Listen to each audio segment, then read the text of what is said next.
Salut les pantouilleurs, bienvenue dans cette nouvelle vidéo de soclage pendant laquelle je vais vous apprendre à peindre un socle en béton ou en pierre.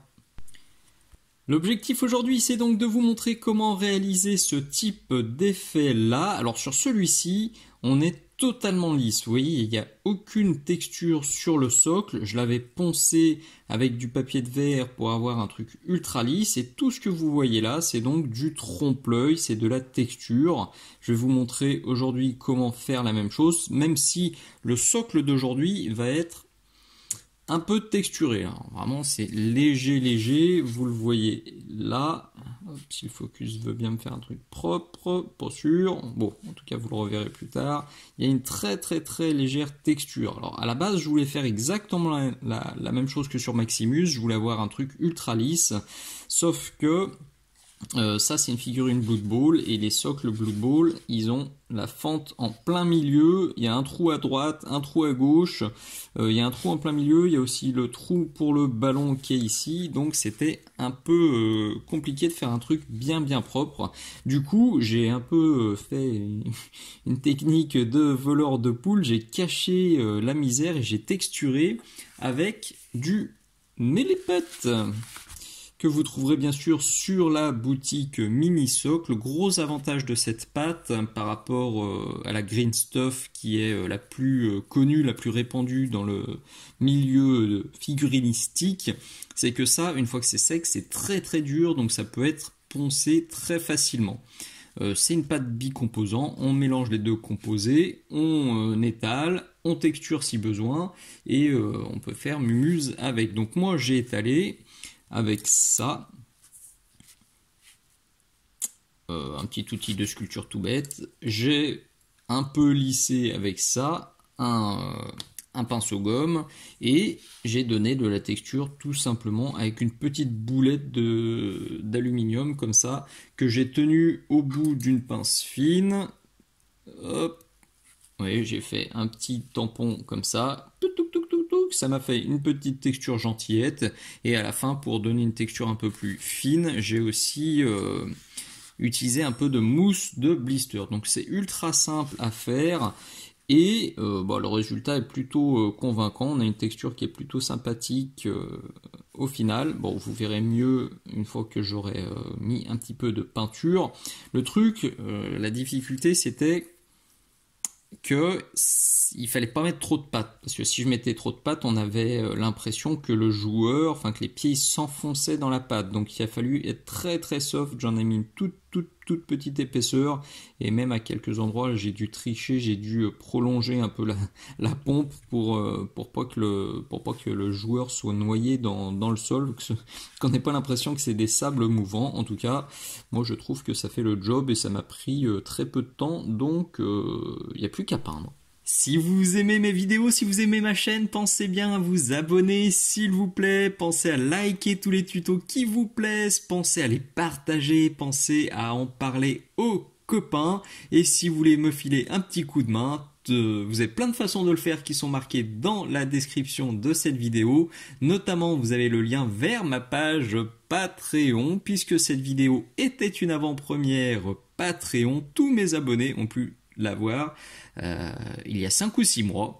Donc si vous voulez me rejoindre sur Patreon, tout est bien noté dans la description, et tout est aussi bien noté sur ma page Patreon, mais vous avez d'autres façons de me filer un petit coup de main, donc pensez bien à lire la description de cette vidéo. Petite parenthèse avant que je me lance, si vous avez des figurines Blood Bowl qui ne vous servent pas, qui dorment dans des placards ou dans des vieilles caves, n'hésitez surtout pas à me contacter dans les commentaires, ou sur mon Facebook Mini-Socle, ou sur la boutique Mini-Socle. Je serai ravi de leur donner une seconde jeunesse, une seconde vie, et de proposer des tutos dessus, parce que là je suis dans un gros trip Blood Bowl à 7, Dungeon Ball, Blitz Ball. Ça fait très longtemps que ces jeux-là me titillent, et là j'ai décidé de franchir le pas, donc je vais chercher quelques petits adversaires pour mon équipe d'humains. J'ai basé ma figurine aura été entièrement basée en noir à la base, sous-couchée en noir, et le socle a reçu 2 couches, même 3 couches, je me souviens, de Skavenblading. Si vous connaissez mes tutos de soclage, vous savez que généralement, pour la première étape, je pars sur du Dark Tone et du Strong Tone de Shermie Painter pour déjà avoir des ombrages costauds et des nuances sympatoches. Sauf que là, c'est un béton, c'est une surface qui est horizontale. Je veux pas des ombres trop violentes et je veux surtout pas un rendu trop violent, donc je pars plutôt là-dessus. C'est plus soft, c'est du Basilicanum Grey. Il est là sur la palette. Et puis je sors un vieux pinceau déglingué. Alors j'ai oublié de le dire, tout ce que j'utilise, que ce soit le matériel ou les peintures, vous retrouverez tout dans la description. Alors les pinceaux Da Vinci que j'utilise pour peintouiller les socles et les figurines, la poignée exclusive mini socle, la peintouillette qui est là-bas sur la gauche, qui va me servir à décharger mon pinceau, etc., etc. Tout est noté systématiquement sur toutes mes vidéos. Donc pensez bien à lire les descriptions parce qu'il y a plein d'informations intéressantes. Donc là, légère dilution et sprutch, on y va. Alors je vais même en mettre direct sur les godasses. J'en profite parce que les godasses sont pas encore peintes. Je savais que j'allais déborder en faisant le socle, donc je me suis même pas embêté à faire les pompes. Elles sont juste basées avec du Rhinoxide.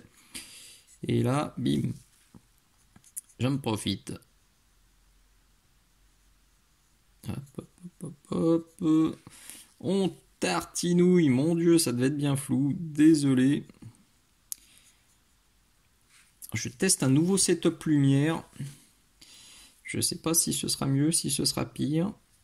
N'hésitez pas à me donner votre avis. Pour moi, ça a l'air plus uniforme, donc c'est pas désagréable. Mais ça va peut-être un peu trop cramer et ça va peut-être, enfin depuis tout à l'heure là, enfin depuis 2 jours que je fais des tests, ça met un peu la caméra en PLS. Elle a du mal à faire le focus, peut-être parce qu'il y a trop de lumière. Je vais voir. Donc dites-moi si vous voyez la différence dans les commentaires. Voilà, c'était tout bête. Je suis resté gentil. Il n'y a plus qu'à attendre que ça sèche. Je ressors ensuite mon Skavenblading. Hop, il est là. Il est là aussi sur la palette. De la mousse de blister, ma petite mousse, ma petite pince fine. Et on trempouille, on décharge sur la peintouillette. C'est noir. Je teste sur le doigt, c'est pas mal. Alors désolé, hein, je sais que va y avoir pas mal de séquences, enfin de moments flous dans ce tuto. La poignée est grosse, je l'utilise tous les jours, je l'adore. Mais c'est vrai que pour les tutos, des fois, ce serait plus simple de prendre la figurine directement par le socle, mais c'est quelque chose que je ne fais pas. Là.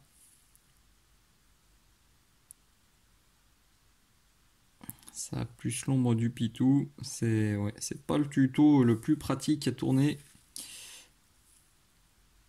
de toute l'histoire de la chaîne Minisocle, mais ça va le faire. Ça va le faire. Et puis vous me voyez faire le geste de toute façon, même si l'image n'est pas ultra clean. Vous comprenez ce que je fais. Et c'est essentiel.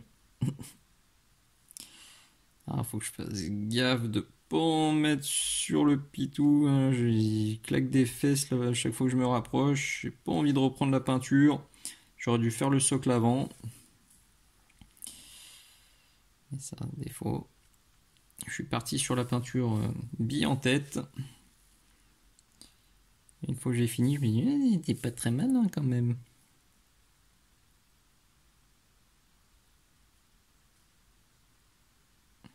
Voilà, rien de bien compliqué.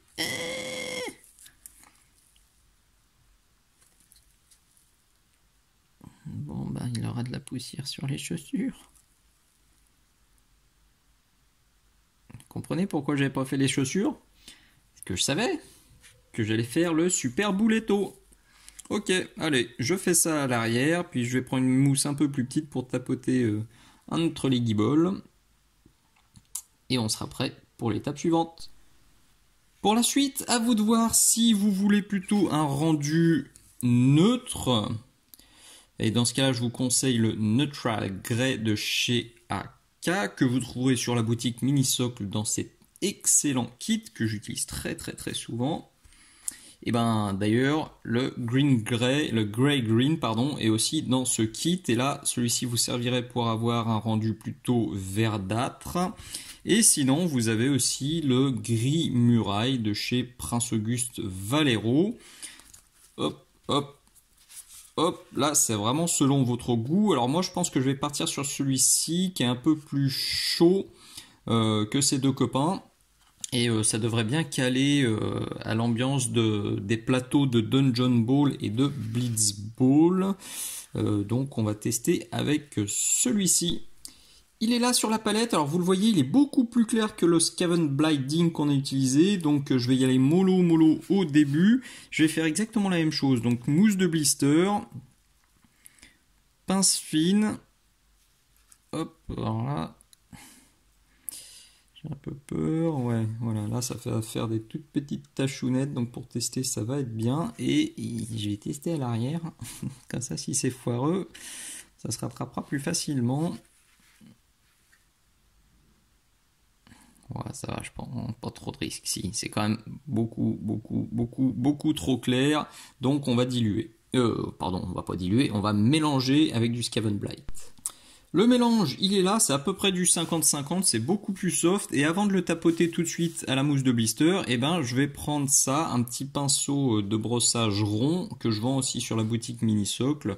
Je vous en ai déjà parlé, j'ai testé plusieurs gammes de pinceaux ronds et c'est clairement cette gamme-là qui m'a le plus plu parce qu'elle dure le plus longtemps. Donc là, c'est un mélange qui est un peu dilué, je vais bien le décharger sur ma pintouillette, j'absorbe presque tout, mais on n'est pas sur du brossage à sec. Vous allez voir si j'arrive à faire le focus avec la caméra. Alors là, on voit encore bien les petits points de tout à l'heure. Et ce que je viens faire, je viens tapoter de manière un peu aléatoire.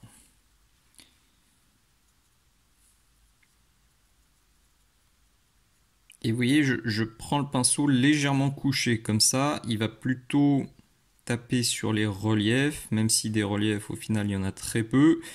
Et ça marchera aussi très bien de toute façon si vous avez pris un socle avec zéro relief, là comme totalement lisse comme le socle de Maximus. Et ça donne tout de suite une teinte et une texture très intéressante, ça me plaît bien.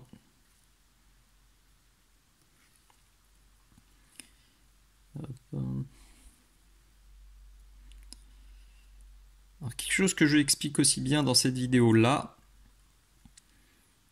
quand vous avez une surface qui est horizontale, il faut choisir une orientation de la lumière pour avoir un résultat plutôt sympa. Donc là, je ne vais pas me prendre la tête, je vais plus charger les lumières, plus charger la texture, les effets sur l'avant du socle. C'est ce qui me semble le plus logique. Et comme ça, vous allez voir, on va pouvoir tirer la peinture et faire mumuse. Alors d'ailleurs, vu que c'est pour du Dungeon Ball et du Blitz Ball, j'aurais pu tracer une ligne blanche. Alors je vais pas le faire sur celui-ci. Parce que j'ai pas envie de complexifier trop ce tuto. Puis je veux que ça reste assez générique aussi. Que vous puissiez sans problème imaginer ça dans un autre contexte pour faire n'importe quel type de roche. Cette recette, elle marchera très bien.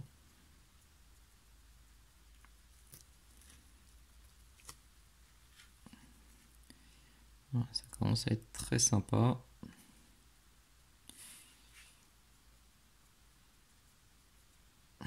Flûte. Là, j'ai pas tapoté, j'ai un peu raclé, tant pis. Alors, je vais atténuer ça sur les bords.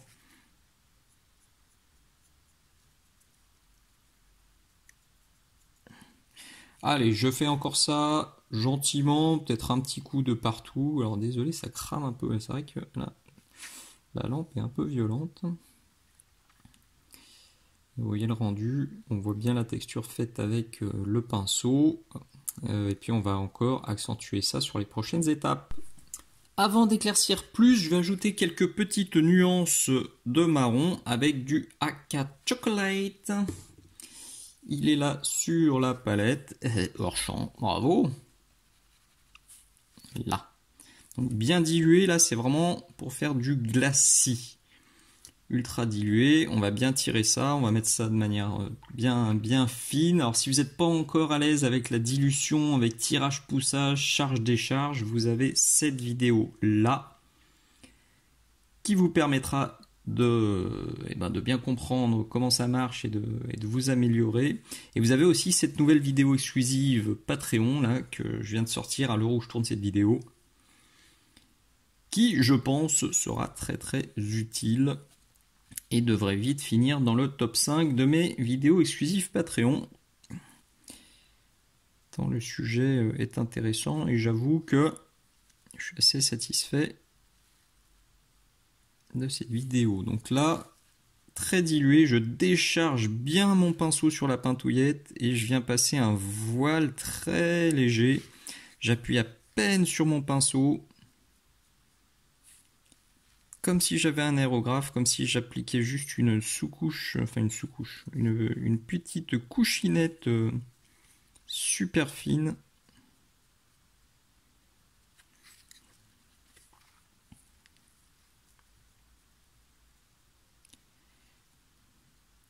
Je veux pas en faire trop, hein. Faut pas que ça vire au marron. Je veux qu'on voit le marron. Je veux qu'on le ressente comme un bon assaisonnement dans un bon plat. Une petite nuance, un petit assaisonnement qu'on sent, sans qu'il vous agresse la bouche et qui vous manque quand il n'est pas là. Je le dis très souvent à mes élèves sur Patreon. J'aime pas les verts tout verts, les gris tout gris, les bleus tout bleus. J'adore ajouter des nuances parce que quand on regarde dans la vraie vie, eh ben, il y a très souvent des nuances très intéressantes sur toutes les matières. Alors, la roche notamment, mais aussi les tissus, les peaux. Dans les carnations, il y a des variations de teintes qui sont hallucinantes parfois.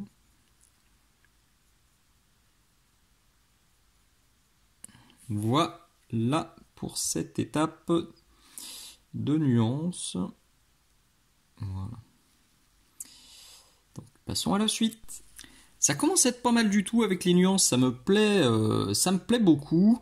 Donc je vais continuer le travail avec mon gris muraille que je vais appliquer de deux façons. Alors une première façon, ça va être légèrement dilué, même assez dilué. Vous voyez là, je vais chercher de l'eau, je vais passer ça en glacis. Hop. Et là par contre, cette tâche-là, elle n'est pas diluée du tout. Elle va me permettre de faire des petits battle damage, des petits impacts, des petites rayures sur la surface tout simplement. Alors j'ai déjà testé à l'arrière, vous voyez ce que je vais essayer de faire à l'avant.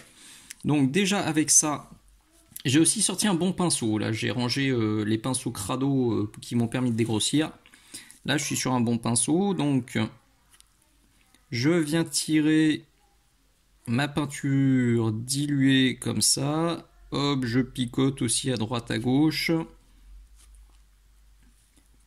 De nouveau j'appuie à peine pour essayer de choper plutôt les volumes et pour essayer de ne pas en mettre partout,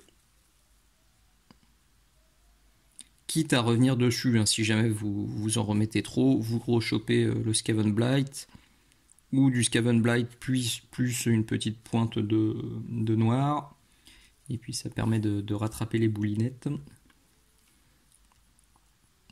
Et donc alors je vais en choper un autre. Vous voyez, celui-ci, c'est un Da Vinci, mais avec un bout gris. Si vous vous souvenez, alors je dis régulièrement maintenant, moi, mes pinceaux, quand je les achète, dès qu'ils sortent de la boîte, je trempe l'arrière dans du verre pour me dire, ok, celui-là, il a une pointe nickel, prends-en le soin le plus extrême. Au bout de 6, 8, 10 mois, parfois 1 an, quand la pointe est un peu plus fatiguée, je passe un bout gris. Ça veut dire, celui-ci, bon, il sert à dégrossir, il sert à faire des dégradés propres, mais la pointe est plus aussi parfaite qu'avant. Et j'ai du coup, là je sors un qui a une pointe nickel. qui va me servir à faire quelques petits traits. Alors, c'est toujours un peu délicat avec la vidéo avec la caméra sous le pif. Attention. Ça va, j'allais dire attention au foirage en approche, mais ça va. C'est souvent en tournage je fais pire. Est-ce que le focus est cool? Ouais, c'est un poil cramé encore. Là, ça marque plus, je retourne en chercher.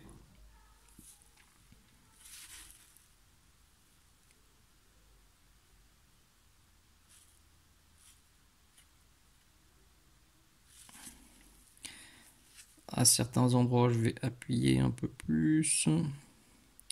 Je vais faire quelques points comme ça. Là, des mini balafres à droite à gauche. Alors attention de ne pas trop en faire quand même.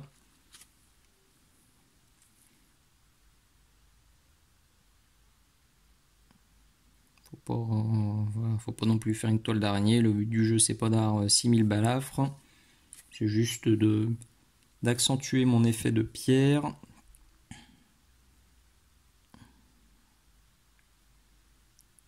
D'apporter un peu de richesse. Voilà. Ah oui, encore un ou deux glacis, 2-3 balafres, et ce sera presque la fin. Vous pouvez parfaitement vous arrêter là. Je vais rajouter moi une dernière étape. Alors sur Maximus, vous voyez, j'avais rajouté quelques petites taches d'huile pour rajouter encore de la texture, pour rajouter de la richesse sur mon socle, parce que Aristea, donc dont est issu Maximus, c'est un jeu plutôt propre. C'est dans l'univers d'Infinity. C'est vrai que je me voyais mal mettre du sang sur le socle. Par contre là, Blood Bowl pour les plus anglais, désolé pour mon accent, on peut facilement imaginer que ce petit gars avec ses crochets, il n'est pas venu pour enfiler des perles ou pour assister à un cours de point de croix. Donc on peut se permettre gentiment de mettre du sang. Et je vais utiliser pour cela, alors je vais le chercher, hop, il est là, c'est ça, du Tamiya Clear Red XV27, un produit que j'adore pour faire le sang que je vous présente dans ce tuto là, qui est une exclusivité Patreon. Et voilà, pour moi, alors quand je veux faire du sang rapide, c'est pas ce que j'utilise, mais quand je veux du sang bien chiadé et avec un bel effet de transparence et surtout un effet de sang qui est frais, c'est ça que j'utilise. Donc tout simple, je vais utiliser ce produit là, un peu de mousse de blister, encore une fois, ma pince ultra fine, je vais en mettre avec parcimonie, vraiment le but là c'est juste de rajouter un petit effet en plus, c'est pas de recouvrir le socle de confiture de groseille, donc un peu de parcimonie à droite à gauche et on devrait être au bout. Et voilà le résultat final, je suis super content, c'est très très proche de ce que j'avais fait sur Maximus. Alors celui-ci je l'ai fait il y a un paquet d'années et j'avais pas du tout utilisé les mêmes teintes, mais j'ai réussi à retrouver un truc qui est très proche et qui me plaît beaucoup. Bon, j'y suis allé quand même assez copieux sur le sang, je vais peut-être en effacer un poil quand même, je sais pas, j'hésite. Je vais voir ça, je reviendrai dessus dans quelques heures à tête reposée, voir si j'en gomme un petit peu avec ma teinte de pierre, avec mon gris. Pour atténuer ça légèrement, mais bon, c'est Blood Bowl, il en faut quand même un petit peu. Alors, j'ai collé sur un pot, vous le voyez là, tout simplement pour faire le tour, parce qu'avec la poignée mini-socle, comme la poignée agrippe les côtés, on peut pas bien peindre le tour, donc là au moins on est tranquille. Voilà, fin de ce nouveau tuto, j'espère vraiment qu'il vous plaira. Si c'est le cas, je le redis, pensez bien à vous abonner, pensez à parler de ma chaîne, pensez à visiter la boutique Mini-Socle, pensez au Patreon Mini-Socle, au Facebook, à l'Instagram, il y a plein de façons de retrouver Mini-Socle et de partager mon travail et de me soutenir si vous en avez envie. Merci d'être allé jusqu'au bout, je vous dis à très bientôt, ciao ciao.